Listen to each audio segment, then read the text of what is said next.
Hello IIT aspirants, welcome to math book. मैं आपका teacher Nitin. देखो, डिफरेंशिएबिलिटी के क्वेश्चंस रिलेटिवली लेंदी होते हैं, ये तो ऑब्वियसली आपने अब तक ऑब्जर्व कर लिया होगा। तो आज इस लेक्चर में हम एक ऐसा तरीका कवर करेंगे जो कि इन लेंदी प्रॉब्लम्स को रिलेटिवली बहुत ही छोटा कर देगा। It's not a official method, तो आप अपने कॉलेज के एग्जाम्स में या स्कूल के एग्जाम्स में, कॉलेज मतलब जूनियर कॉलेज, उन एग्जाम्स में इसको यूज़ मत करना, सिर्फ कॉम्पिटिटिव के लिए रखना। इस मेथड की कुछ टर्म्स एंड कंडीशंस होती है, वो ऑब्वियसली हम कवर करेंगे। ऐसा नहीं कि बिना टर्म्स एंड कंडीशन पढ़े नीचे एग्री पर साइन कर दिया। कुछ एक जगह पर ये मेथड फेल हो जाता है, वो भी मैं आपको बताऊंगा, but in totality it's a very useful and quick method. तो आइए शुरू करते हैं।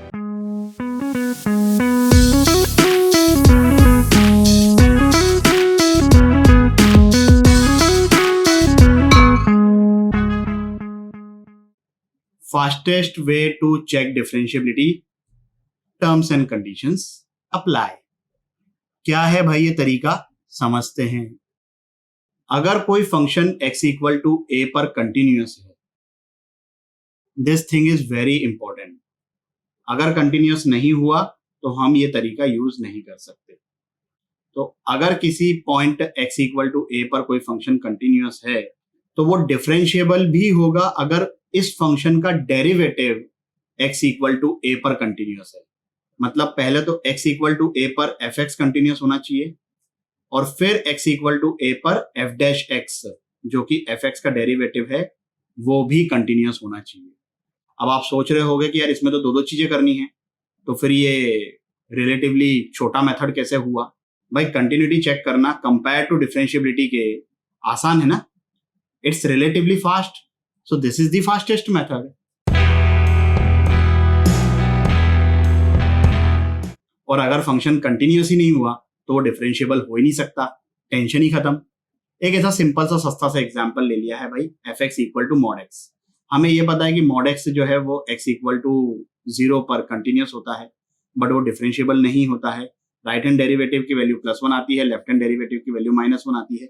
ये चीज अब हम इस मेथड से करते हैं। तो भाई x इक्वल टू 0 पर ये जो फंक्शन है वो कंटिन्यूअस है, ओके, चेक। अब अगर मैंने इसका डिफरेंशिएशन निकाला तो x का डिफरेंशिएशन 1 और -x का डिफरेंशिएशन -1। यहाँ पर इक्वल टू मत लगा देना भाई, यहाँ पर इक्वल टू लगा हुआ है। यहाँ पर अगर आपने इक्वल टू लगा दिया तो इसका मतलब ये है कि आप मान के चल रहे हो कि फंक्शन डिफरेंशिएबल है। हम तो फाइंड कर रहे हैं ना अभी कि फंक्शन डिफरेंशिएबल है कि नहीं है। तो अभी इक्वल टू मत लगाना, अगर डिफरेंशिएबल हो जाए तब इक्वल टू लगा लेना, तब तो दोनों ही इक्वल होंगे। खैर इस केस में नहीं है, दिख रहा है, और इसका आंसर तो हमको ऑलरेडी पता था, बट मैं इन जनरल बात कर रहा हूं, आप भावनाओं को समझिए। तो इक्वल टू तब तक मत लगाना जब तक ये एंश्योर नहीं हो जाए कि फंक्शन डिफरेंशिएबल है। अब ये दिख रहा है आपको कि भाई x ग्रेटर देन 0 पर ये 1 है और x लेस देन 0 पर -1 है, तो ये कंटिन्यूअस नहीं है।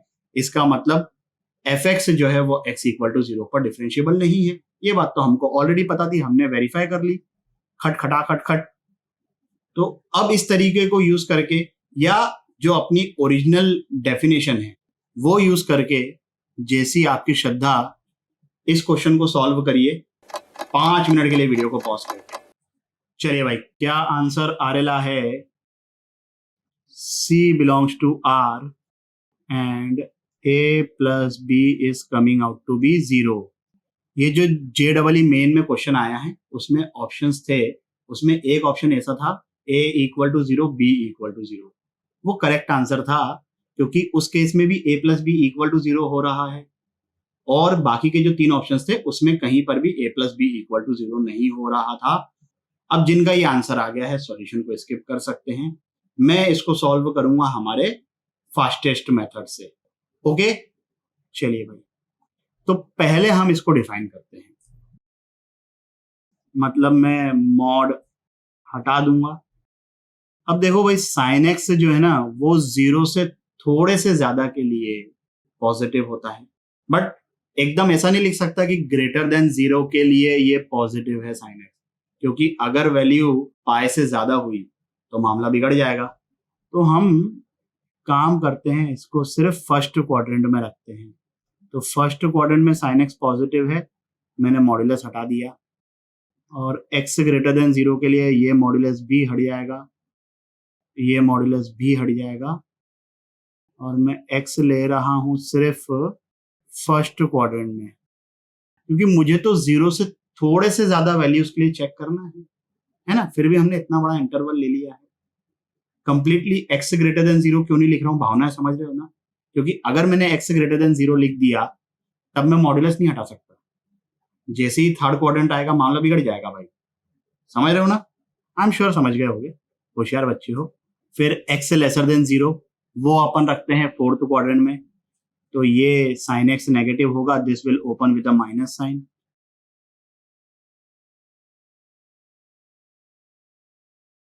अब फंक्शन डिफरेंशिएबल है तो इसका मतलब ये फंक्शन x इक्वल टू 0 पर कंटिन्यूस होना चाहिए, और इसका डेरिवेटिव भी x इक्वल टू 0 पर कंटिन्यूस होना चाहिए। तो 0 पर अगर मैं राइट हैंड लिमिट निकालूं, साइन 0 की वैल्यू 0, तो ये चीज 0 हो गई। e raise to power 0 is 1, तो ये आ गया इधर b। c इंटू 0 वो भी 0 हो गया, और इसको मुझे इक्वल टू करना है LHL के एट x इक्वल टू 0, तो 0 पर ये 0, ये भी 0, ये e raise to power 0 will be 1, तो ये आ गया b। खैर b इक्वल टू b तो होता है, तो ये फंक्शन तो 0 पर कंटिन्यूस बाय डिफॉल्ट है। अब इनका डेरिवेटिव भी कंटिन्यूस होना चाहिए, तो a sin x का differentiation a cos x, b into e raise to power x का डिफरेंशिएशन b इंटू e की power x, c x cube का differentiation 3c x square.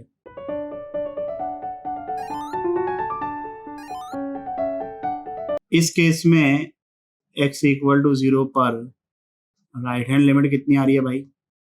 cos 0 1, e raise to power 0 is 1, तो ये बन गया b, ये चीज बन गई 0, और LHL, अब इन दोनों को इक्वेट किया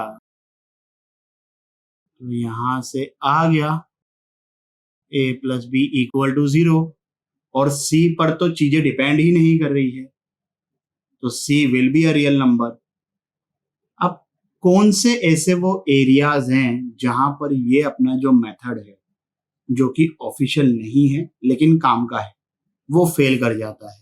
ऑसिलेटरी फंक्शंस, याद है यहां पर एल हॉपिटल भी फेल कर गया था। इस क्वेश्चन को आप सॉल्व करो दोनों ही तरीके से। पहले तो इसको सॉल्व करो अपने ऑफिशियल मेथड से, जो कि ऑब्वियसली सही होगा, उससे आंसर देखो, और फिर ये जो अपना नॉन ऑफिशियल मेथड है उससे देखो। करिए इसको ट्राई 10 मिनट के लिए वीडियो को पॉज करके।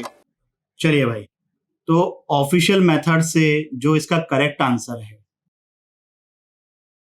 डिफरेंशिएबल, पहले हम ऑफिशियल तरीके से निकालते हैं और फिर अपना ये नॉन ऑफिशियल मेथड भी वेरीफाई करेंगे भाई। तो 0 पर राइट हैंड डेरिवेटिव,